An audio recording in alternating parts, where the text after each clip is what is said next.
Okay, so now we're going to go over the translations that were assigned for chapter 21. So what I'm going to show you today is kind of what I like your notebook to look like. So first, I'd like you to copy out each week when you do your translations. I'd like you to copy out the Latin sentence as it appears in the book, the one that's been assigned. And when I say your notebook, you might like to do it in a notebook with paper and pencil. You could certainly do it electronically and type it if you prefer that. I think you'll probably find it easier to write it by hand and easier to make your corrections that way, but as you prefer. And then for each sentence, part A is going to be, find that verb and parse it. So we start with an easy one. The verb here is est.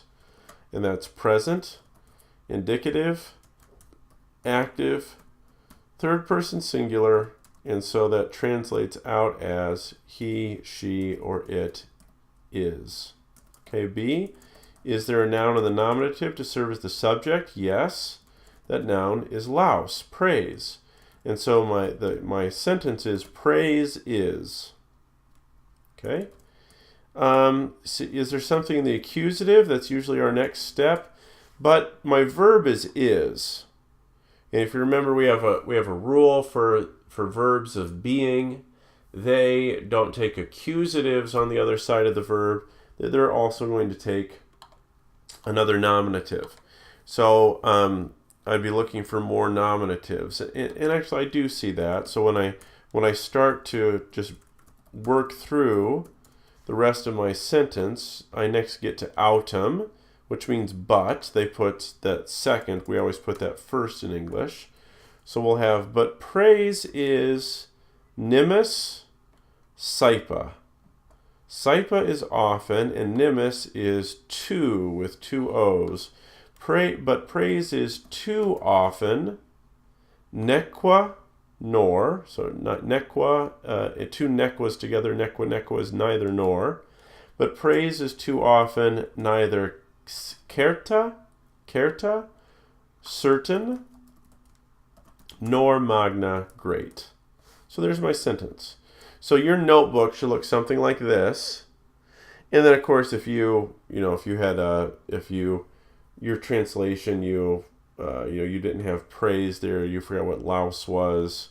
You had instead of praise, you had criticism. You had the opposite.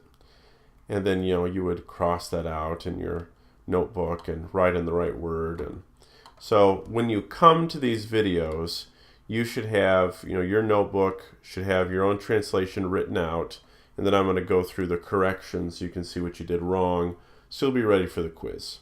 So if you didn't do that yet, go ahead and stop this video now. Go back and do sentences 2 and 3, listing out all the steps. Here's the verb. I parsed it. Is there a nominative? Is there accusative? Is there an agent? And then start translating it. And then so when you come back to the video, you'll have something to correct. All right, let's do number 2. Where's the verb? What's my verb?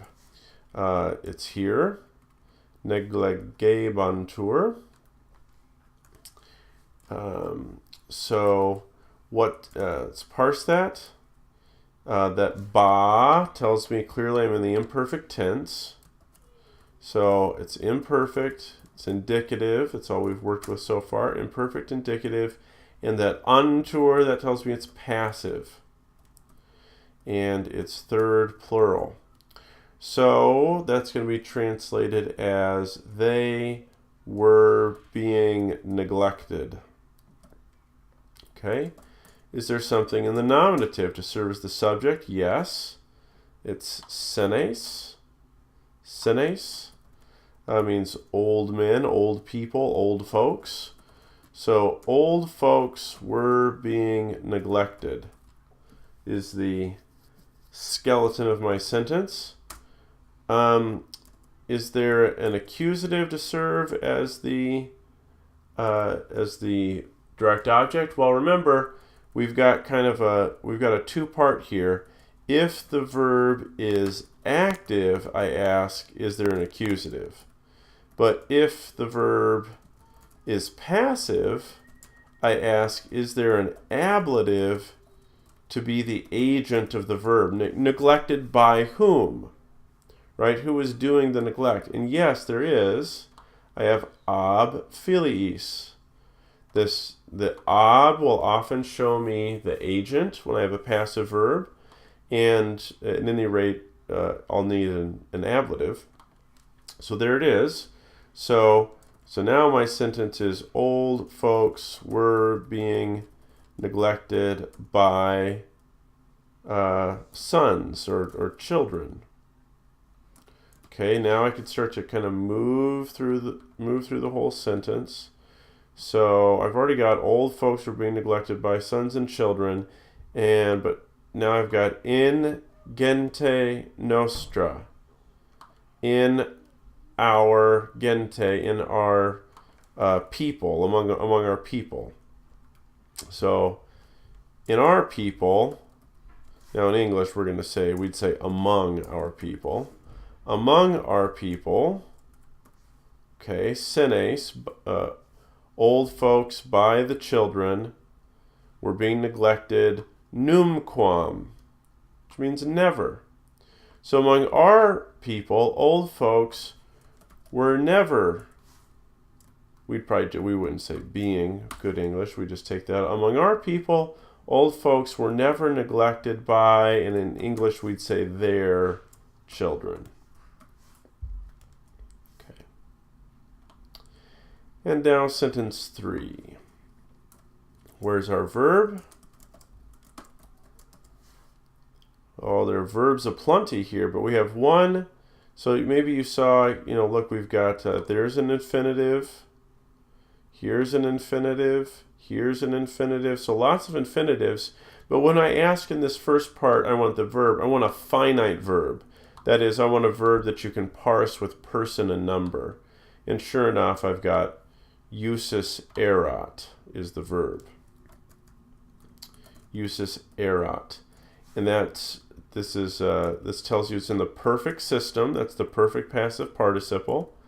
And here I've got the perfect passive participle paired with the imperfect form of the verb to be. So that tells me I'm in the pluperfect. So if we look on our verb chart here, right, I'm in the pluperfect because I've got the passive participle plus erat, right? Okay. So it's pluperfect, indicative, passive, third singular, he, she, or it had been commanded, had been ordered. Okay, do I have a nominative? I do. Quis is nominative. Who had been commanded? And now I can see, well, should I be looking for an accusative? No, right, I've got a passive verb, so I'm not going to look for an accusative. I'm going to look for an ablative as agent. I don't really see one. So it's just, nobody's going to ask by whom, I guess. Who had been commanded, they're not going to be asking by anybody, so just nothing there. So I'm going to have to start working through my sentence. So I'll start with my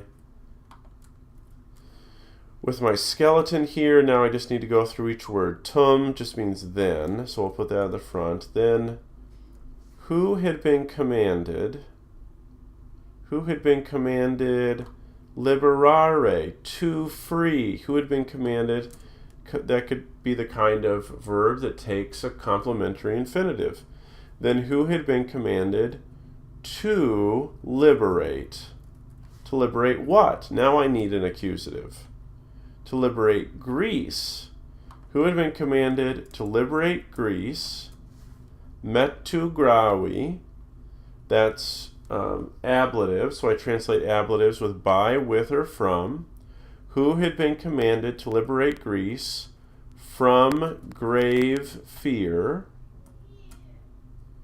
Now, defendera, who had been commanded to defend families.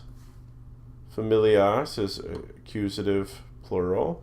Who had been commanded to defend families. Atque means and, or and also. And also, to prohibera,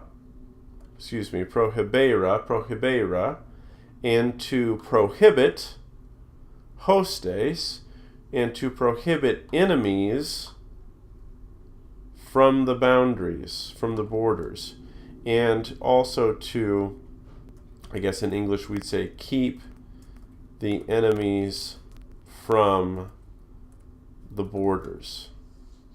So there's my sentence. Then who had been commanded to liberate Greece from grave fear, to defend families, and also to keep the enemies from the borders? Okay. Now, if you know, as you worked through those sentences, if you found them difficult, if your first go at them was not so great, don't worry about that. You know, here in Latin 2, we're going to begin working on translations more and more. You'll get the hang of it.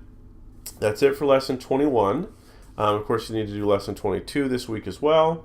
So I encourage you to get on with that, and then you'll be ready for the quiz on Friday.